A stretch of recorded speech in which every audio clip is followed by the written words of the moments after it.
नमस्कार दोस्तों, स्वागत है आप सभी का आर्यन एकेडमी के यूट्यूब चैनल पर। आज हम इस क्लास में बात करेंगे भाषा हिंदी पेडालॉजी के क्वेश्चन होंगे जो सीटेट के लेवल पे बहुत इंपॉर्टेंट हैं। तो चलिए क्लास को शुरू करते हैं बिना समय को नष्ट करते हुए। चैनल को सभी लोग सब्सक्राइब कर लीजिए। क्लास को शुरू करने से पहले बेल आइकन जरूर प्रेस करें। तो चलिए क्लास को शुरू करते हैं और देखते हैं पहला क्वेश्चन।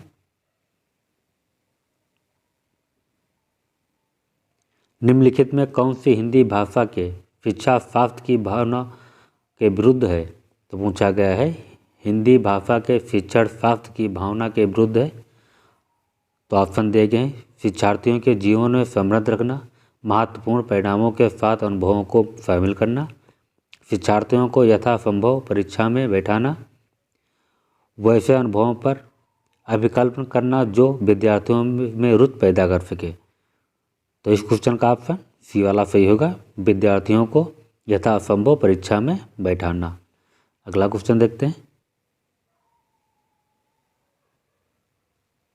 भाषा कौशलों के संदर्भ में कौन सा कथन सही है? तो पूछा गया भाषा कौशल के संदर्भ में कौन सा कथन सही है? तो इस क्वेश्चन का ऑप्शन डी वाला सही होगा, सभी कौशलों एक दूसरों के साथ अंतः संबंधित होते हैं, ना कि सुनना, बोलना, पढ़ना और लिखना क्रम में सीखते हैं। ये गलत है। सुनना और पढ़ना निष्क्रिय कौशल होते हैं, ये भी गलत है। पढ़ना लिखना कौशलों में कई संबंध नहीं होते हैं, ये भी गलत है। तो इस क्वेश्चन का ऑप्शन डी वाला सही होगा, सभी कौशलों एक दूसरे के साथ अंतः संबंधित होते हैं। अगला क्वेश्चन देखते हैं। निम्नलिखित में से व्याकरण शिक्षण के लिए कौन सी प्रणाली उपयुक्त नहीं है? तो पूछा गया है कौन सी प्रणाली उपयुक्त नहीं है। तो ऑप्शन दिए गए सूत्रविद, भाषा संसर्गविद, निगमनविद, प्रयोगशालाविद। तो इस क्वेश्चन का ऑप्शन डी वाला सही होगा, प्रयोगशालाविद, क्योंकि पूछा गया है व्याकरण शिक्षण के में कौन सी उपयुक्त प्रणाली नहीं है। तो कौन सी नहीं? तो प्रयोगशालाविद नहीं है, तो डी ऑप्शन सही होगा। अगला क्वेश्चन देखते हैं। भाषा शिक्षण के दौरान छात्र शुद्धतापूर्वक तभी लिख सकते हैं। तो पूछा गया है भाषा शिक्षण के दौरान छात्र शुद्धतापूर्वक तभी लिख सकते हैं जब वह अपनी त्रुटियों को अच्छी तरीके से ज्ञान हो जाएगा, तब छात्र अच्छे शुद्ध तरीके से लिख सकता है। तो इस क्वेश्चन का ऑप्शन फर्स्ट वाला सही होगा, अपनी त्रुटियों का सही तरीके से ज्ञान होना चाहिए, अपनी त्रुटियों का ज्ञान हो। तो इस क्वेश्चन का ऑप्शन फर्स्ट वाला सही होगा। अगला क्वेश्चन देखते हैं।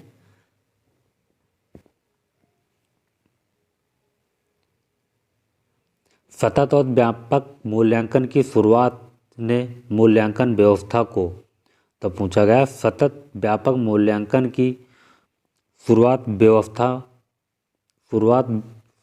ने मूल्यांकन की व्यवस्था है। तो बच्चे के संपूर्ण व्यक्तित्व को ज़्यादा प्रदर्शित करने वाला बनाया जाना चाहिए, तभी सतत व्यापक रूप से शुरुआत मूल्यांकन की व्यवस्था हो सकती है। तो इस क्वेश्चन का ऑप्शन फर्स्ट वाला सही होगा, बच्चे संपूर्ण व्यक्तित्व को ज़्यादा प्रदर्शित करने वाला बनाया है। तो इस क्वेश्चन का ऑप्शन फर्स्ट वाला सही होगा। अगला क्वेश्चन देखते हैं।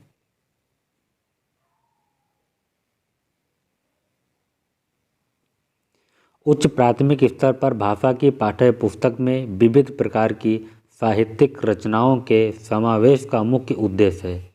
तो पूछा गया है उच्च प्राथमिक स्तर पर भाषा की पाठ्य पुस्तक के विविध प्रकार की साहित्यिक रचनाओं में समावेश का मुख्य उद्देश्य क्या है?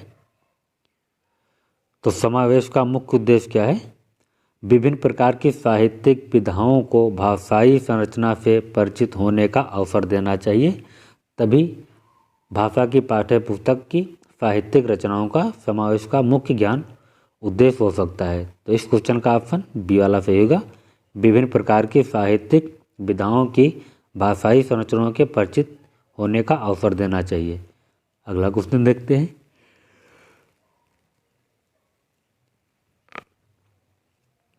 लेखन कौशल का मुख्य उद्देश्य है। तो पूछा है लेखन कौशल का मुख्य उद्देश्य क्या है? वर्तनीयगत दोष दूर करना, वर्तनी सुधार करना, सुलेख का विकास करना, लिखित अभिव्यक्ति को प्रभावी बनाना। तो इस क्वेश्चन का ऑप्शन डी वाला सही होगा। लिखित अभिव्यक्ति को प्रभावी बनाना लेखन कौशल का मुख्य उद्देश्य है। तो 37 नंबर क्वेश्चन का ऑप्शन डी वाला सही होगा। अगला क्वेश्चन देखते हैं। निबंध रचना में इसके दो गुण कला पक्ष एवं भाव पक्ष का ध्यान रखा जाता है। निम्नलिखित में से किसी गुण का संबंध भाव पक्ष से नहीं है। तो पूछा है निबंध रचना के दो गुण कला पक्ष और भाव पक्ष को ध्यान में रखा गया है। तो पूछा गया किस गुण को भाव पक्ष में नहीं रखा गया है। तो इस क्वेश्चन का ऑप्शन सी वाला सही होगा। पुनरावृत्ति का बहिष्कार करना, क्योंकि गुण भाव संबंध में नहीं रखा गया है। तो इस क्वेश्चन का ऑप्शन पुनरावृत्ति का बहिष्कार, सी वाला ऑप्शन सही होगा। अगला क्वेश्चन देखते हैं।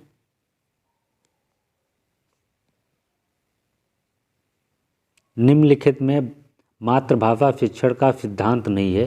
तो पूछा गया है मातृभाषा शिक्षण का सिद्धांत कौन सा नहीं है। तो इस क्वेश्चन का ऑप्शन सी वाला सही होगा। चिंतन मनन का सिद्धांत, क्योंकि चिंतन मनन का सिद्धांत मातृभाषा में नहीं दिया गया है। तो इसी वाला ऑप्शन सही होगा। नियोजन का सिद्धांत बिल्कुल सही है। आवृत्त का सिद्धांत, पूर्वबलन का सिद्धांत, ये भी सही है। मगर ऑप्शन में आपको पूछा गया है मातृ शिक्षण का सिद्धांत नहीं है। तो इस क्वेश्चन का ऑप्शन सी वाला सही होगा। अगला क्वेश्चन देखते हैं। प्राथमिक स्तर की पाठ्य पुस्तक में सामान्य रूप से किस सामग्री का समावेश अधिक होना चाहिए जिससे कि छात्रों को हिंदी शिक्षण में रुचि उत्पन्न हो सके। तो प्राथमिक स्तर पर पाठ्य पुस्तक में सामान्य रूप से सामग्री समावेश अधिक होना चाहिए हिंदी शिक्षण में रुचि उत्पन्न हो सके। तो इस क्वेश्चन का ऑप्शन हिंदी कहानी कविता के द्वारा हिंदी शिक्षण में रुचि अधिक उत्पन्न होती है। तो इस क्वेश्चन का ऑप्शन फर्स्ट वाला सही होगा, कहानी और कविता। अगला क्वेश्चन देखते हैं। लिखित भाषा की अंतिम इकाई क्या है। तो पूछा गया है लिखित भाषा की अंतिम इकाई क्या है। तो ऑप्शन है लिपि है, ध्वनि है, लिपि एवं ध्वनि है और वर्ण है। तो इस क्वेश्चन का ऑप्शन डी वाला सही होगा, वर्ण है, क्योंकि लिखित भाषा की अंतिम इकाई वर्ण को ही माना गया है। तो इस क्वेश्चन का ऑप्शन डी वाला सही होगा। अगला क्वेश्चन देखते हैं। पठन कार्य करते समय बालक में किस प्रकार की आदत डालनी चाहिए। तो पूछा गया पठन कार्य करते समय बालक में किस प्रकार की आदत डालनी चाहिए। तो ध्यान देते हुए, अर्थ ग्रहण करते हुए, श्रवण करते हुए, इनमें से कोई नहीं।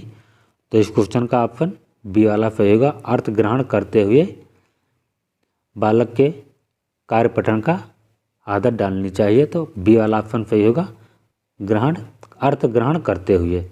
अगला क्वेश्चन देखते हैं। पाठ्य विषयों को सीखने के आवश्यक कौशल को क्या कहा जाता है। तो पूछा गया है पाठ्य विषय को सीखने के लिए आवश्यक कौशल को क्या कहा गया है।